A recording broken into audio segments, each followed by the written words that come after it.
think we can go ahead and get started. So thank you everyone for joining from American Eagle and the Internet Foundation.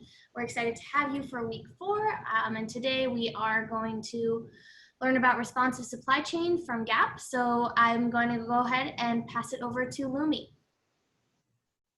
Hi, everyone. My name is Lumi Bay, and I'm currently a senior manager of demand-driven buying, which you will learn what that means in a little bit, with the Global Supply Chain Organization at Gap Inc. I just wanted to give you a quick little bio about me so you kind of know a bit more about my experience. I've basically spent my whole career in retail. So I started working with Gap Inc. as a cashier in a Banana Republic store when I was in college in Boston. And then after graduating, I actually landed at Gap Inc. I was in the distribution and allocation team at Old Navy headquarters for about a year. And thereafter, I moved to Banana Republic, where I worked in planning for about 11 years. And then about 2.5 years ago, I moved from planning to the global supply chain team.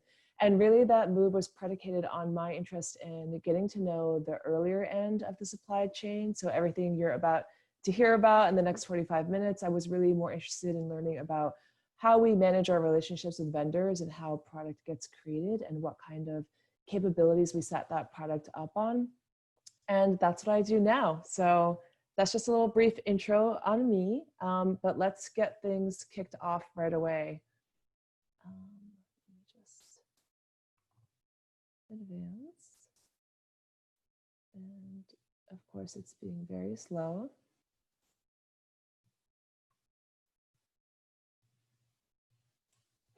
Here we go. Okay, so let's set up establish some ground rules of what we're hoping you'll take away after this session. So there are a few different types of what we call responsive or dynamic buying tracks at Gap Inc. And I'm going to go into the different ones, what they are, what the situations are, why we would use them. In order to enable these buying tracks, we actually also have to have some foundational things set up with our vendors and within our supply chain. So those are the key enablers, which we will talk a little bit about. And then we really have a set of capabilities. So I'm going to go into the different types of capabilities and when you would use each one. And it's always a cross-functional effort, of course, across many of the different cross functions at Gap Inc. So I'll talk a little bit about how the different teams interact with each other and who's responsible for what. Moving into the next slide. So this is, you should be seeing a really great visual of basically slide showing the scale of Gap Inc.'s life cycle. And I love this slide because I really think, one of Gap Inc.'s biggest competitive advantages, as I'm sure many of you understand, is just the sheer size of Gap Inc. being a $16 billion business, ordering a billion units a year. And so our key competitive advantage is really our economies of scale as it pertains to how we create product and how we leverage our centralized teams across the different brands. So I won't read this whole slide out to you, but if you just scan your eyes, starting at the bottom, you can see we have 40 different source countries, and that spans across Asia, Europe, Central and South America.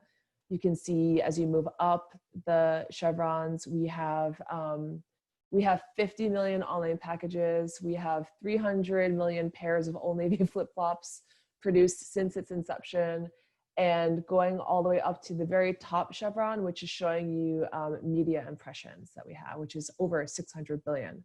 So as we get into more of the content, I encourage you to think about this slide and think about just like the economies of scales that we're looking at, and keep that in mind as we learn a little bit more about our partnerships that enable our responsive capabilities. So this slide is another nice little visual, and at first, it kind of looks pretty pedestrian, but if you look a little bit closer, what this slide is trying to show you is that in addition to all of our different responsive capabilities, which we are going to go into, Gap Inc. also has a really nice array of different points of entry into the business, which is another one of our competitive advantages. So this slide is kind of showing you there's a big hand with a phone on the left side. So we have mobile, we have retail brick and mortar right in the middle. We of course have an online site, and we also have some things that you might not be aware of. We have something called ship from store, which is when you order online, but then the order is actually fulfilled from a store inventory if online inventory doesn't have that product. And then we also have something called BOPIS, which is buy online, pick up in store. So as you can see, we have a really mature set of ways the customer can access our product. And that has been really integral with the global pandemic and with the onset of COVID-19 affecting our business. So, you know, that has allowed us to, when stores were closed, to shift some orders to being online only, mobile, and then also later on when some stores started to open for curbside pickup, that enabled us to engage our buy online, pick up in store. And all of this is really set up through our supply chain, through our global supply chain. So that's kind of just a neat little graphic to show you our other capabilities.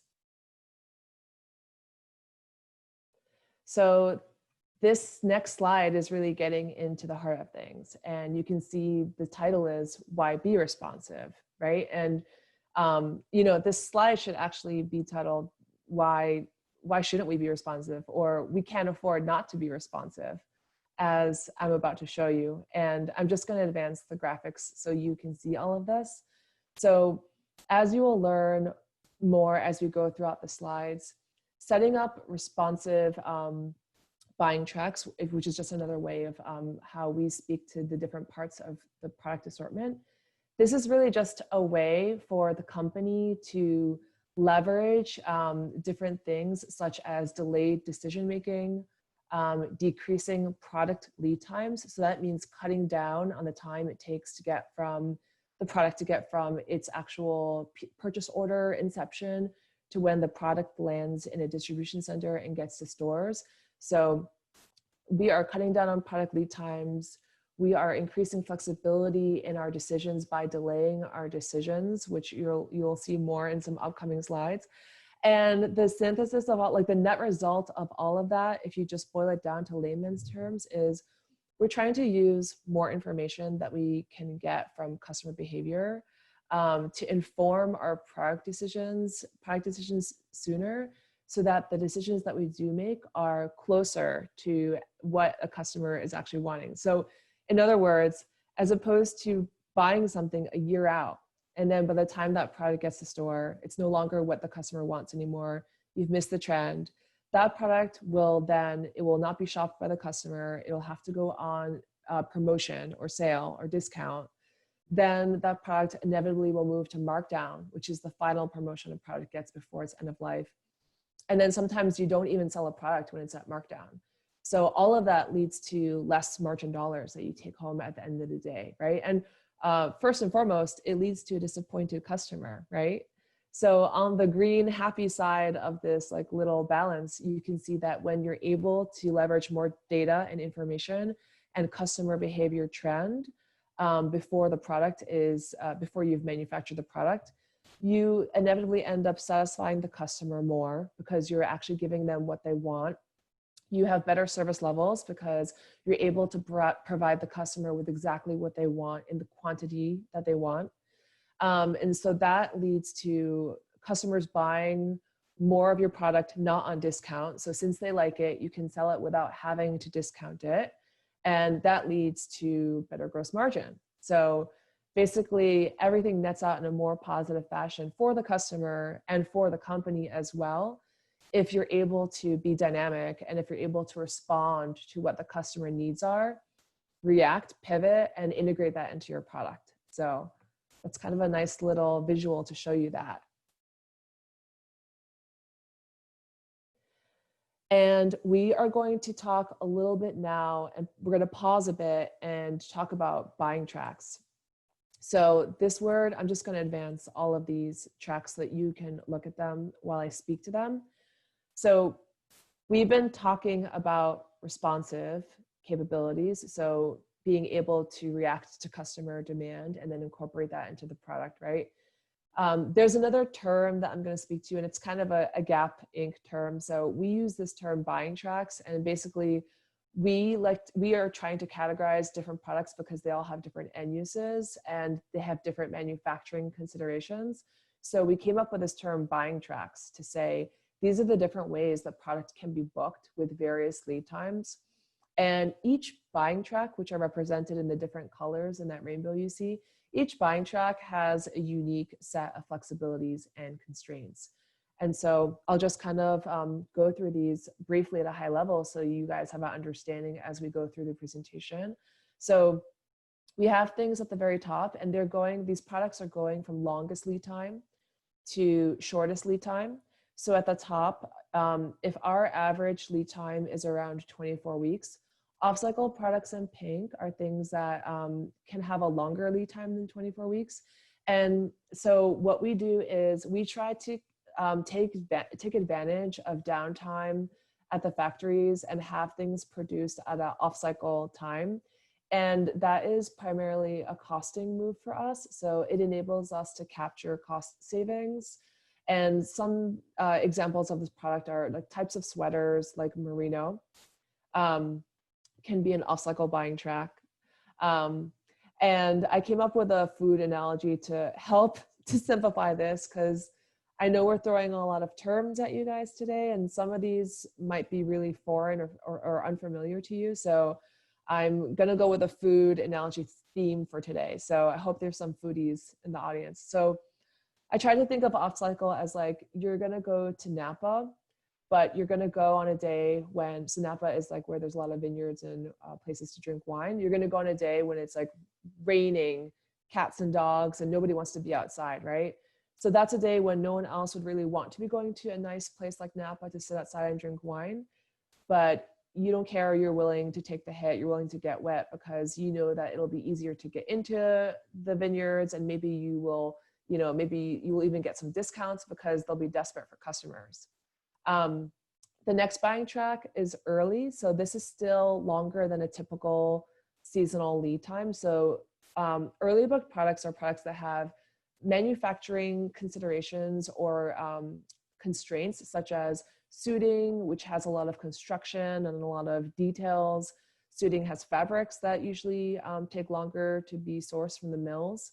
So the example I have for you with early products are going with the food restaurant analogy. It's when you want to go to a really in-demand or maybe an expensive restaurant and you can't just make a reservation the week of and show up. You kind of have to block out your calendar 3 months before or whenever it is that the reservation's open and make an appointment at that restaurant so that you can plan ahead to eat there at a later time. We then get to seasonal, and seasonal is the main method of how things are booked. So when you picture a Gap store or a Banana Republic or Old Navy store, most of the product, about 60% of what you see inside is seasonally booked. Versus the off-cycle and early is probably more like 10 to 15%, maybe even less. So seasonally booked products are just they're products that are booked on the normal pipeline. So on the normal product pipeline. And at Gap Inc, it takes about 24 weeks from the point of when you pass off your buy to when that product can land in stores. So then finally, we get to the green and the blue arrows at the bottom of this slide, which are really the topics that we're here to talk about today. So we have green demand-driven buying. So these are our set of capabilities that allow flexibility to our product in terms of changes in color, overall units, silhouette, even print. And they rely on some upfront commitments to the vendors, which we will get into in a little bit. And in exchange for these upfront commitments and capacity reservations, we cut down on lead time a lot. So we are delaying our decision making, and you can see there that the lead times are typically anywhere as short as 6 weeks, and then maybe more typically as long as 18 weeks, which is still shorter than our average seasonal 24 weeks, right?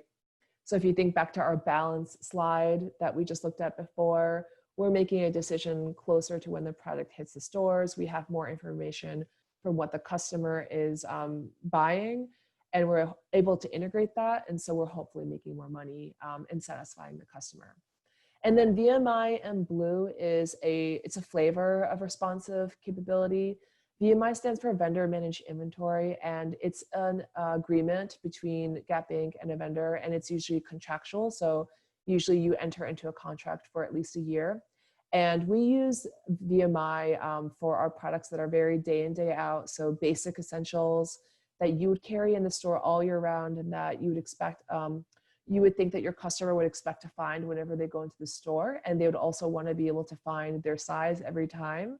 So these are very, your bread and butter kind of like core products. We try to onboard those products onto VMI, and in exchange for providing the vendor with steady business, so a large share of business and a consistent forecast of products week over week. In exchange for that, they kind of like help to ensure we have a steady pipeline of product always being manufactured instead of a start-stop. And as an output of that, lead times are very fast. So sometimes as fast as 2 weeks. If we have a vendor that has a US warehouse, or up to 10 weeks in most cases, which is very quick, as you can see from this slide. So I'm going to move on, and we are going to look at the buying tracks I just showed you on that rainbow slide. And we're just going to go a little bit, a little bit more in depth with them. So in the first set of 3 that I just kind of introduced you guys to, so that would be the off-cycle, the early, and the seasonal. These are all what we would call standard buying tracks at Gap Inc. So in other words, standard ways of buying and booking product in which you don't really have much flexibility. So in the light blue little box there, you can see there is a cut, cancel, shift, or air product. So those are some levers you can use for these buying tracks. But in most cases, they're not always guaranteed that you can actually make any changes after the product after we pass them off. And even when you can make changes, we have to go through a pretty lengthy change process with a lot of back and forth between our side and the vendor side before you can land those decisions. And in some cases, the decisions that you are trying to act on, you lose that window of time and the amount of time it takes to go back and forth. So we refer to them as standard, and they're not very dynamic, as you can see. And if I advance you guys to those 2 green and blue buying tracks that we last talked about, so just to kind of, reinforce this again, these are our dynamic or responsive buying tracks. And they're dynamic because, as you can see in the little blue box, you can make a lot of changes to this product. And unlike those standard buying tracks, a lot of these changes that are listed, so the increasing and decreasing of units, shifting between colors, shifting between silhouettes, those are already baked in capabilities, meaning that we already have, set up, we've already set up enablers with our vendors on the forefront of things. So that we have guaranteed that when we get to a point in time later on, that we will be able to pull these levers and make changes to product within a certain guardrail, which we will also talk about. So hopefully that gives you guys sort of a good overview of what we consider to be responsive product or responsive capabilities at the company and why. And then we are going to go into a little bit more about the holistic responsive framework. So this slide that you're looking at now, so we had kind of just covered very lightly in the middle. We kind of, we went through some of these responsive capabilities. We haven't actually talked about testing yet, but we will. This slide is showing you the overall holistic framework with how we build the responsive capability environment. And so you can see at the top, we start with customer behavior. You can kind of see the icons for the points of entry that the customer is making to our brands that we saw in a couple slides ago. So we are able to see customer behavior through their shopping details. So we can see daily, up to the daily, even sometimes hour details on what customers are buying in our stores and online. So we have a lot of data that we can constantly look at and see how customers are buying, what they're buying, what's trending up, what's trending down. We also have feedback that we get. So customers, provide feedback on our websites, and we scrape the data from the websites and we read those comments, and the teams incorporate, customer feedback into their product decisions. And then also in stores, we have our customers giving feedback through surveys that they receive on their receipts. And then we also have our actual field employees, or the people who work in our stores. And we have weekly interactions between the field employees in corporate to discuss customer feedback, among other things. And so those are all the different ways where we can, on a daily basis, kind of intake information and data about how our customers are behaving and shopping. And then skipping down to the bottom, which is another section we haven't really dived into yet, but we're about to. We have our supply chain enablers, which I mentioned. So we have, you can see here, we have vendor partnerships, we have fabric platforming, and we have assortment strategy. And don't worry if you haven't heard anything about these before. Don't worry if you haven't heard anything about this before, because we will define all these terms that you see on this slide. So I hope this visual is starting to connect the dots for you, from the customer to our supply chain, and also back to our vendors and our suppliers. And on that note, let's get a little bit more into our responsive supply chain enablers. So I'm just going to glance at my notes for a second, because there was a lot of information here and I want to make sure that you get all of it. So we are going to talk a little bit about how we work with our vendors, and we actually have a whole team at Gap Inc. called GIS. So you can see it right there on the left in the navy blue. And GIS stands for Gap International Sourcing. And this is essentially a liaison team that we have, and there are over 14 offices across the globe, including, just to give you a few, Hong Kong. We have offices in Sri Lanka, India, Bangladesh, Vietnam, 2 different locations in Vietnam. So we have offices all over the world, and GIS is our liaison organization who works directly with our fabric mill and vendor partners. And then they also cross-functionally work back with not only the product team, so meaning production, design, R&D, fabric, merchandising, planning. They also work with our centralized team. So that would include my team, so global supply chain, sourcing, strategic sourcing. So GIS is a major player in how we actually set up our product in the very beginning to even be produced and be put on a lever. And then the other kind of topics that you see on this slide. So you see macroeconomics at the top as being a sourcing strategy lever, and you see vendor capabilities. So just to give you a little example about macroeconomics. So we could probably speak all day about macroeconomics. So just to tick off a few things that come into play. So over the different years, we have increasing and decreasing prices of cotton, right? So depending on if the price of cotton is going up or down, that might impact how the company decides to invest or divest and what percentage of cotton we leverage, right? We have increasing tariffs with China. China is one of our biggest producers of units. You remember back to that slide that we first talked about with the economies of scale and the little arrows going up. We produce 1 billion units of clothing every year, right? And about a quarter of that is penetrated in the China market or produced from China. So when tariffs go up and make it more expensive to do business with China, then one of the strategic sourcing levers that we have is our GIS team kind of sourcing different vendors in different countries that we already have, or finding new ones, and then essentially diversifying our vendor base as needed. And then I can give you a last example to really bring this home that is very topical and close to us, is when the COVID-19 crisis, when it first broke out in China, and we first got news of that, I would say, I think it was around the middle of January. And before COVID-19 became a global pandemic and a health crisis, you know, in fact, affecting the whole world. Initially, in that first week or two, we only thought or knew that it was going to be affecting China.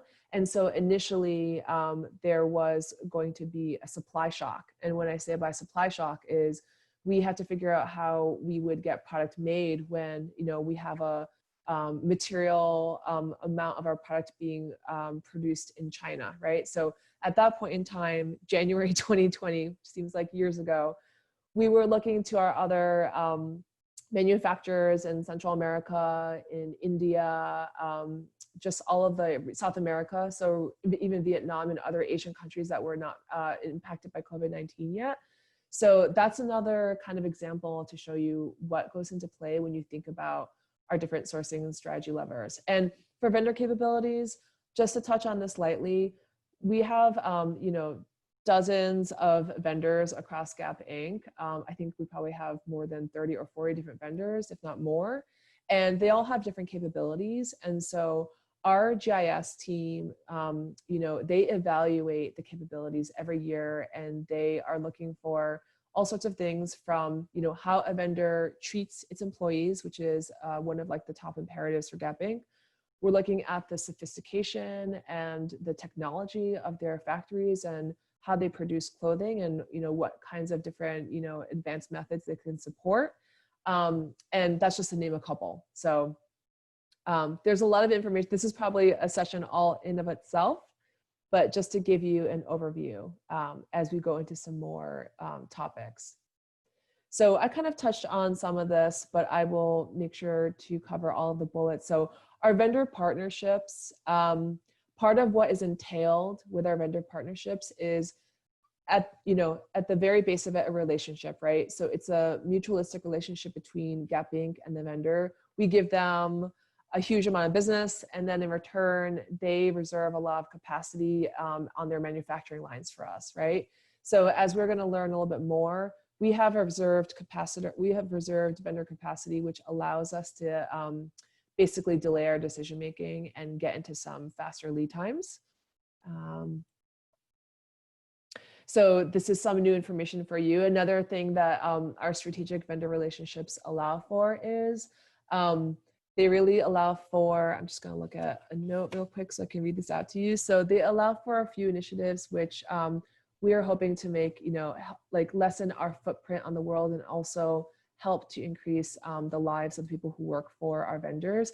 And so PACE is one of them. PACE stands for the Personal Advancement and Career Enhancement. And PACE is a program for women who work in the garment industry.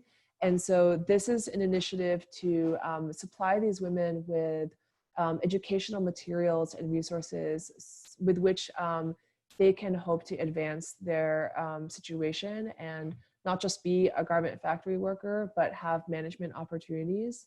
So that was a program that was created by Gap Inc. in 2007. We also have the Better Cotton Initiative, which is, I think it's a coalition across retailers, and basically it's an agreement for companies to just commit to using more sustainable materials. Connected to the last bullet, which is speaking to zero discharge of hazardous supply chains, hazardous materials in supply chain. If you guys are interested in retail, you might already know a little bit about this, but you know, it's sad to say, but one of the dark sides of retail is that retail actually, it's one of the industries that emits the most hazardous materials into the environment. And so if you think about it, what happens is when clothing is dyed and treated, sometimes in some cases that treatment can end up in the water sources.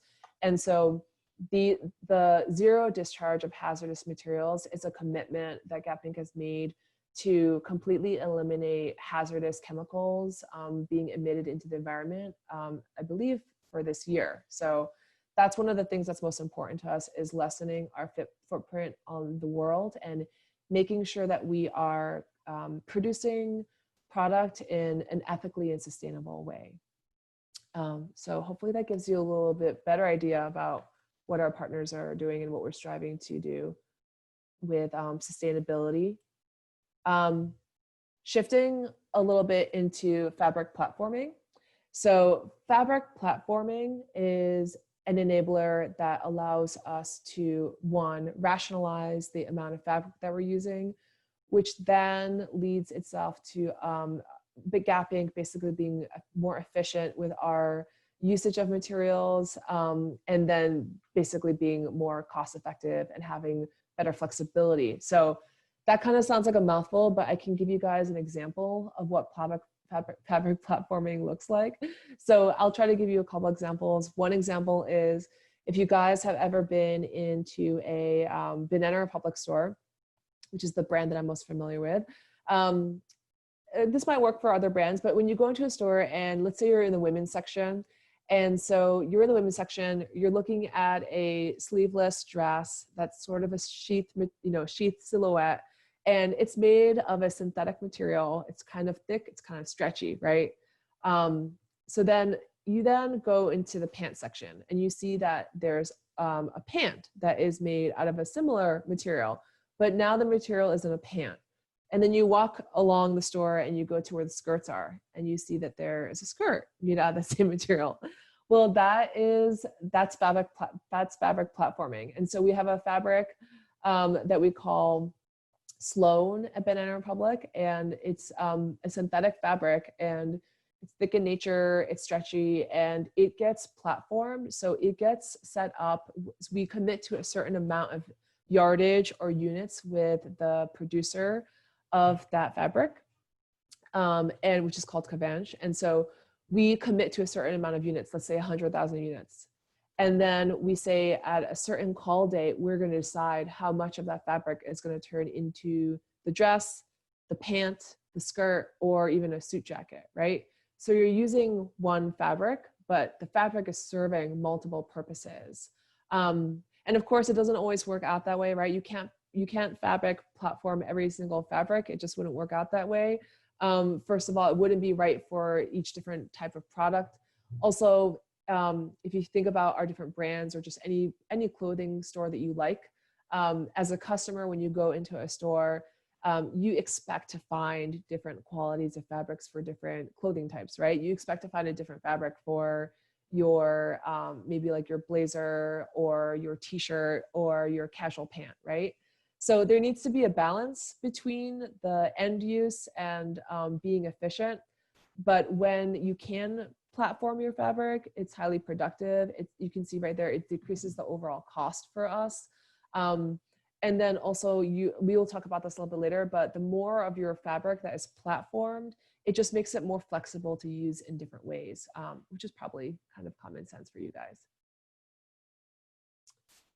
So the third enabler of responsive capabilities that we haven't touched on yet is assortment strategy. So this is just a nice little graphic to show you, different parts of different product types at Gap brand. And I'm gonna layer in some bullets to talk through this.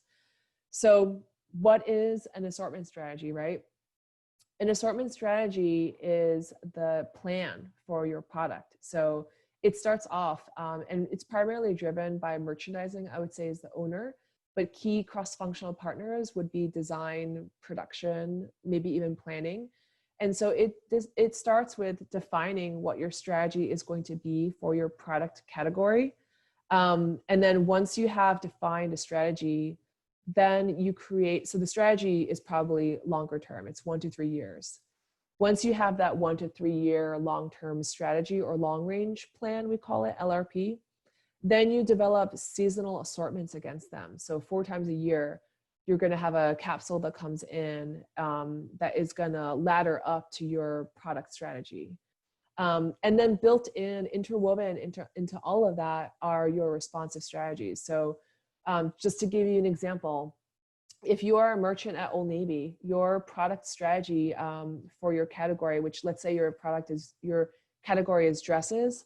So based on consumer feedback, based on data analytics of what the customer is shopping for, what she wants to find from Old Navy, your product strategy for 2 years might be casual dresses that are, that are not that expensive and that are not hard to wash because you're a mom and you have a couple kids, and it should be easy to wear, so not too close to the body, not too flowy, easy to wear.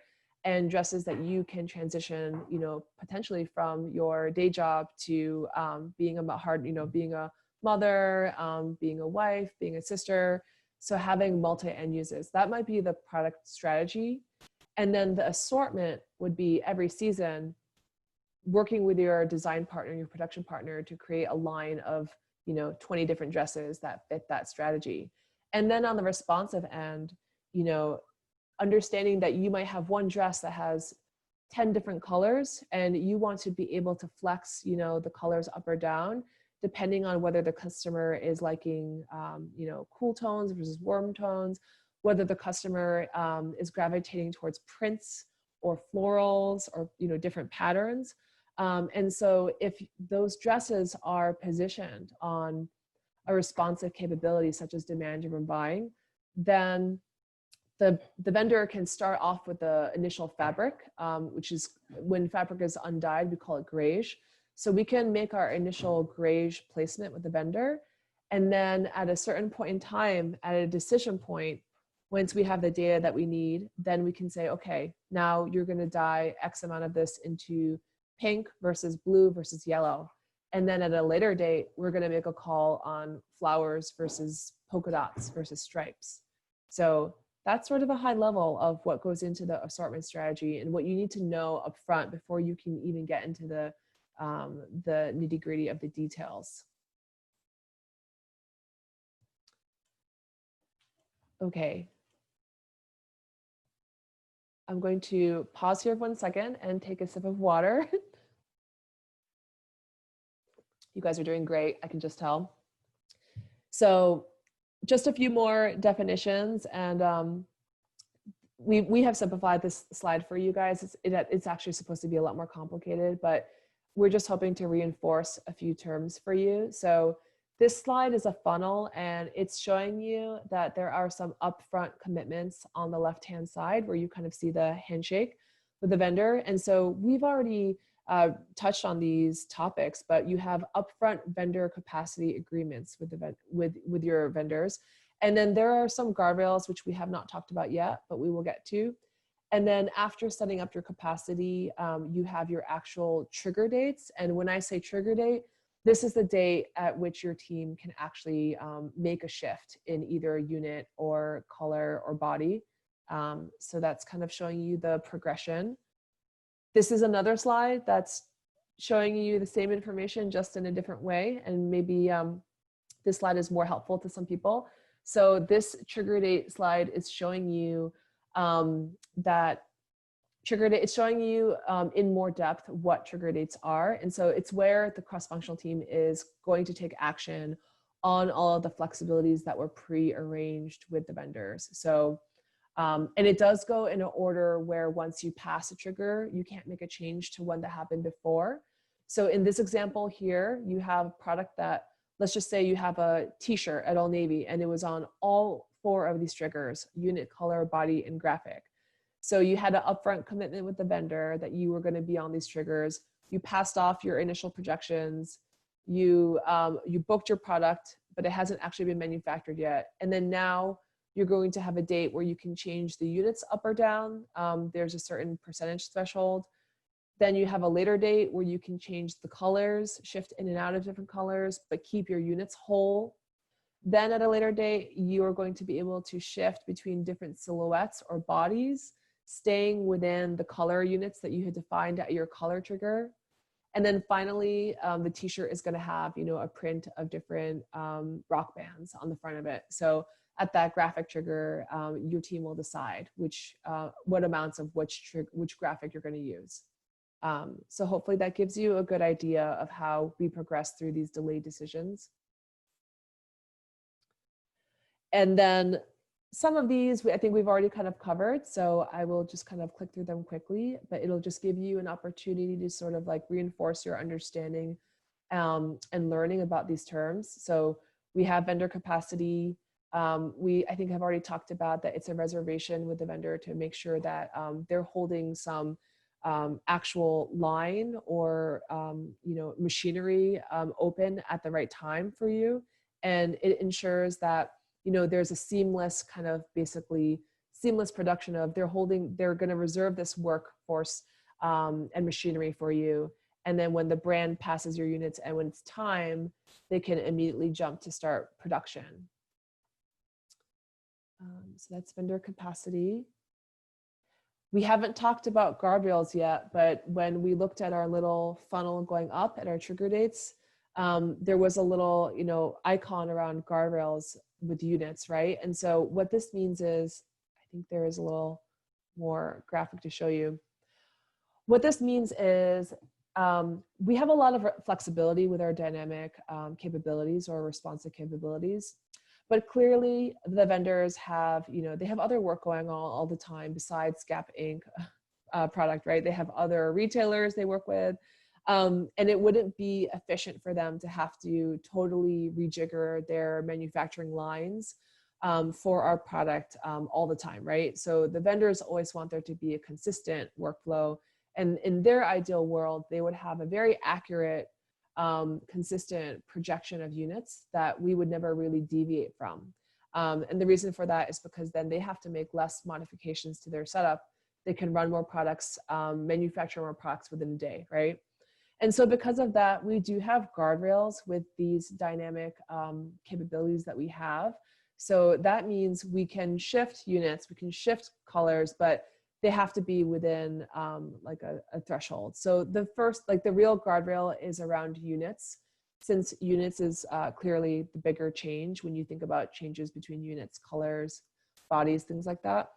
And so for most of our brands, we have a guardrail of about plus or minus 10% in units. So that means when we say that we can shift units within this 10% threshold. So this is a little graphic showing you, okay, you originally had passed off, or your planner had passed off 10,000 units of a Gap women's bottom complex at the time of your seasonal book. And that was your estimate or your reservation. And then 4 weeks later, you have a unit trigger. So you have an opportunity to make a delayed decision, right? You have an opportunity to capture more insight about the customer, buying behavior, integrate that into your decisions so that you can make a better informed buy, capture more margin. But then the caveat to that is you need to stay within 10% of what you originally passed off. So you can see here that in this example, we went up to 11,000 units. So you were able to make a difference. It's definitely a material difference, but you can't completely swing the pendulum because obviously we can't disrupt the factory's entire operations. So that's a little bit on guardrails. And they vary by brand, which is the little warning you're seeing below. And we have already talked through this slide, so I'm going to skip the slide. And so now we have just covered our responsive supply chain enablers. I'm just going to check the time, make sure we're good on time. And we are going to double back into our responsive capabilities a little bit more. So with the remaining about let's say 5 to 10 minutes, I'm going to talk a little bit more brass tacks about demand-driven buying. And then just, we kind of are going to just glance quickly at VMI and testing. And this will get you to the end of our session today. So demand-driven buying. So it's a lot of terms that we've been using today, and some of them are redundant, so apologize for that. But demand-driven buying is that green track that we looked at several slides ago in that rainbow of our responsive capabilities, right? And so when another way that we think about demand-driven buying that can simplify it for you, is if you think of the idea of just reading and reacting. So what you're doing is you're reading customer behavior and sales, and then you're reacting to that information and you're leveraging that data to make impacts to your actual orders before the manufacturing is complete. And so you're hopefully trying to incorporate more trend and capture what the customer really wants in the most up-to-date fashion.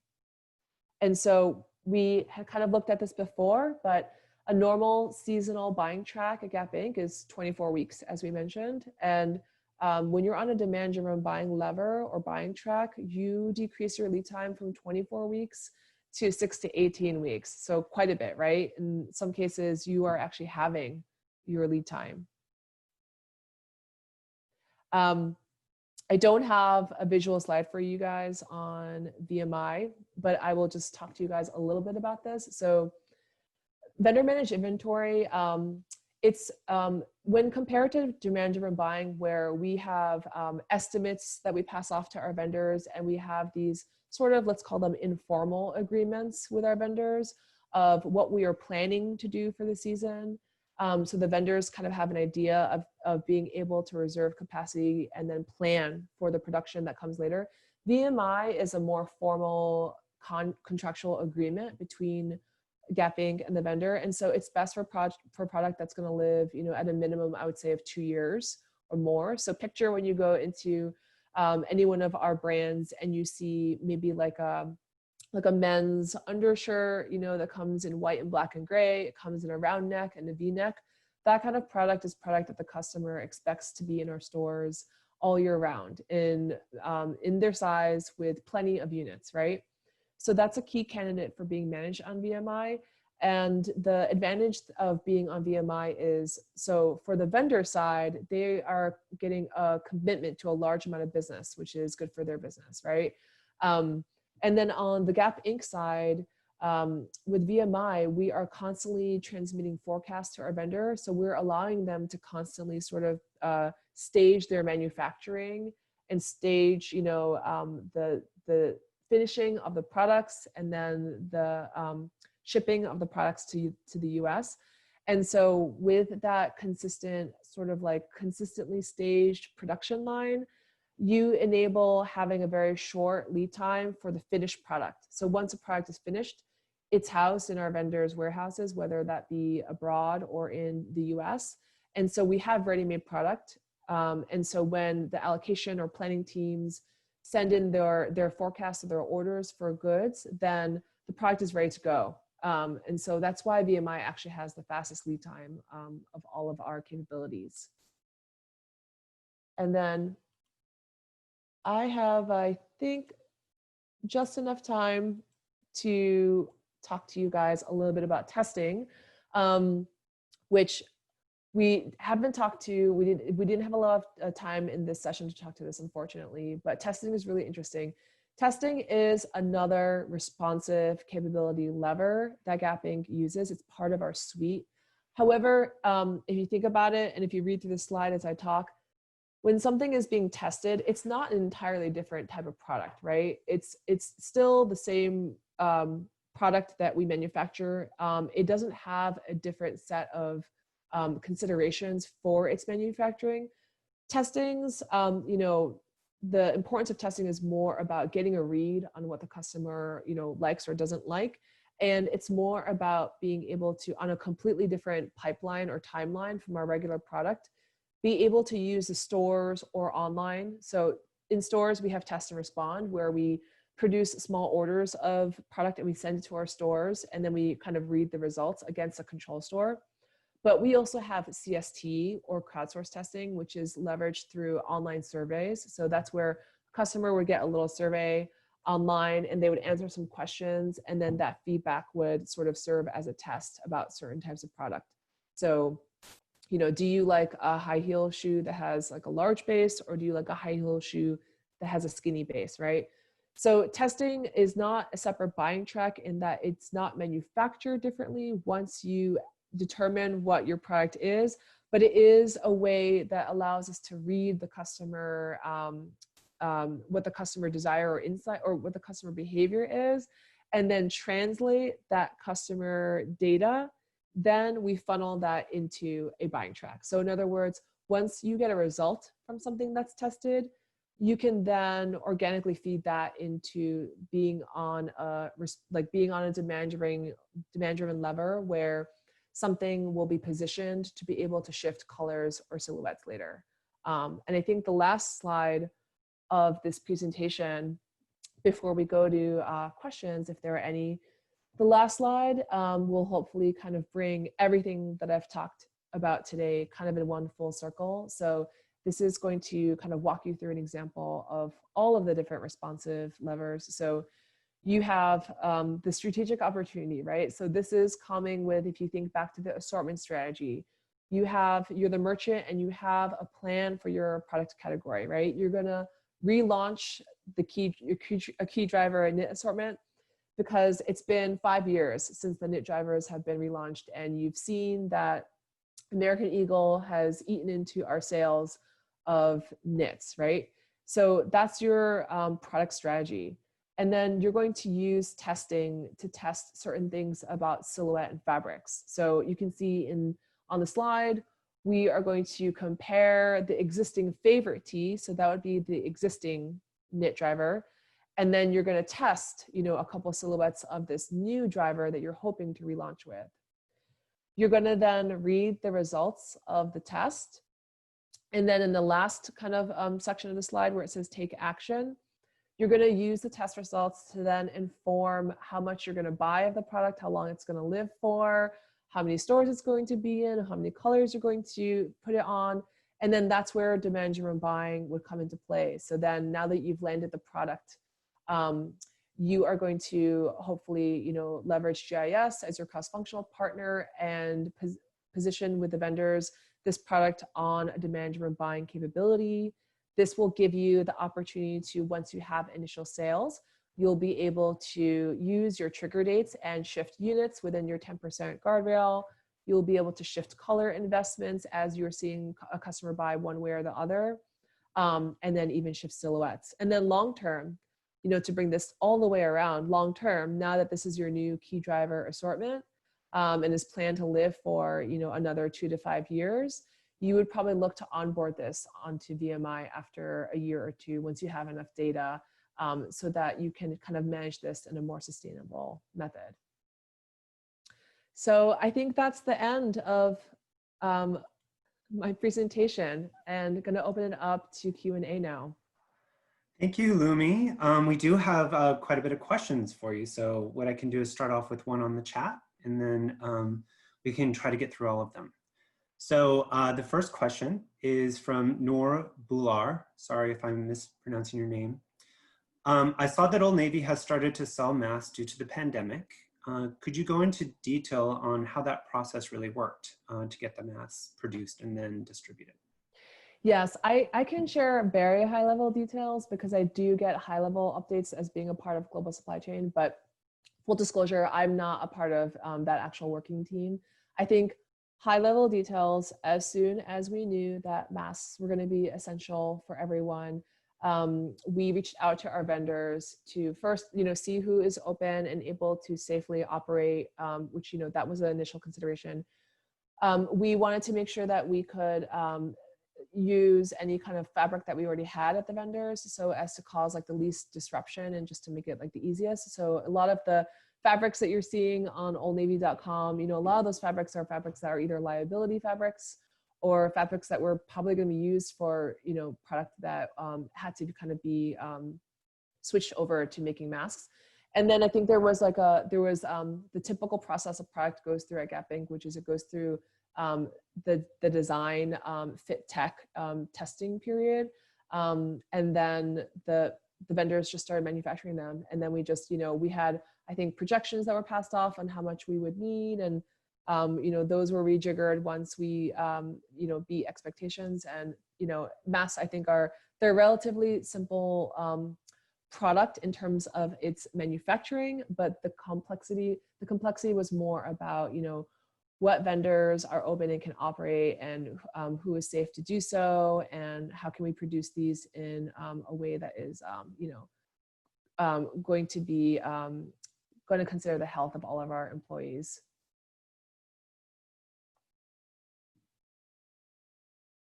Okay, thank you. So the next question comes from Erin Benetti, and they start off as saying, "Hi Lumi, thank you for talking us through this today." They also loved the food reference, so that was a hit. I'm glad someone liked it. I liked it too. What buying track are you most excited to work with, and why?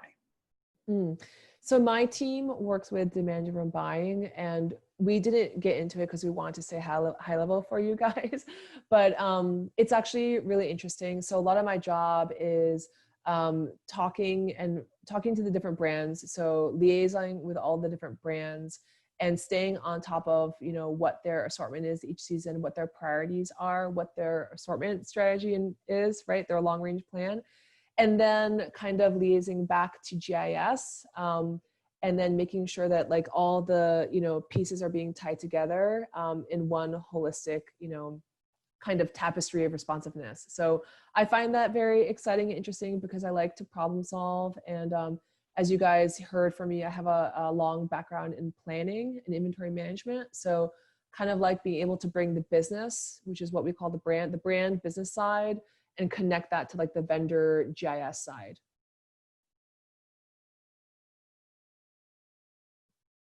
All right.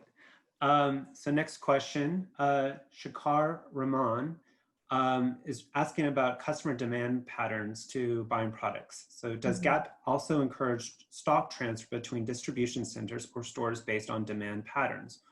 Or is the demand forecasted sufficiently accurate?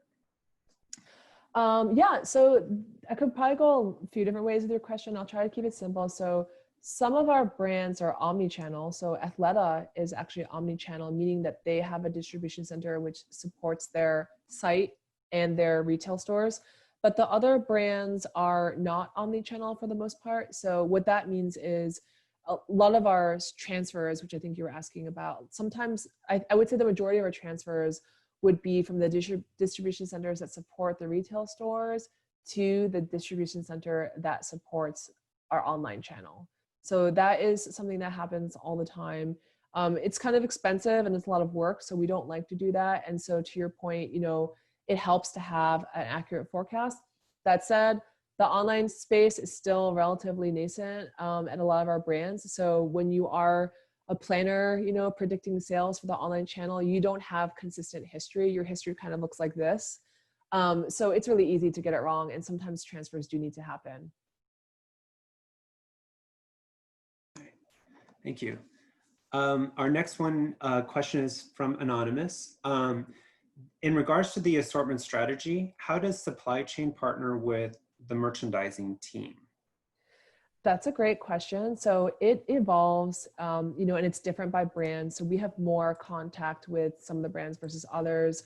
Again, not to default to BR too much, but at Banana Republic, you know, in my 2.5 years that I've been on a global supply chain, there have been times where we have been a part of their long range plan discussions. And so not necessarily an active part, but maybe more like an inform after the merchandising and the cross-functional team have kind of landed their LRP, they will usually reach out to us and then kind of have an inform with us because they know that we work directly with GIS and that we help to kind of support the vendor side of things. So in some cases, it's, I would say quarterly, but in some cases it might be, you know, on more of like a yearly or a semi-yearly basis. It really depends on the brand and how close we are to that team. Nice. And the next question kind of dovetails into that as well from Pamela Malassi. How long does the assortment strategy take place? How long does that take? For the long range assortment strategy, that's an activity that can take some time. I think it can take, you know, 1 to 2 months. And then when we're talking about the seasonal assortment strategy, that takes place over a very compressed amount of time. There's something called product adoption, and the whole line gets landed basically within 2 weeks. So. Okay, so we're right at time. Do you have time for one more question? Sure, let's take one more. Okay, sounds good. Okay, hopefully you can. How would you differentiate between seasonal buying and changing the metrics, quantity, body, etc. later, and demand-driven buying? Also, is the distinction necessary? Yeah, so I guess I never finished my food analogy, so I'll end with that. So I think I probably got nervous and I forgot, but seasonal buying, it's like the normal restaurant, right? So my metaphor for demand-driven buying is when you are gonna have a party or something and pre-post-COVID world, you're gonna have a party and you're booking a reservation at a restaurant that has like a patio, it has a main room, it has a bar, you know, there's like 3 or 4 different rooms, one of those kind of establishments. And so you need to give the reservation for your party up front so that they can like kind of reserve and schedule planning, right? But then they usually will allow you to kind of like, you know, flex on the details of like what exactly you need at a later point.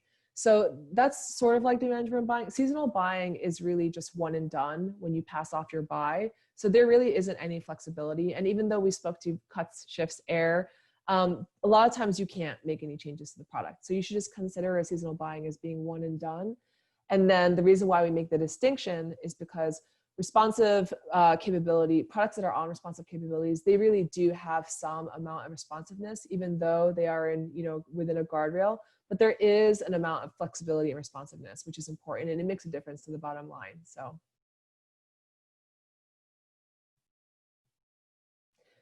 it was great talking to you all, and thank you so much for having me. Thank you, Lumi, very much.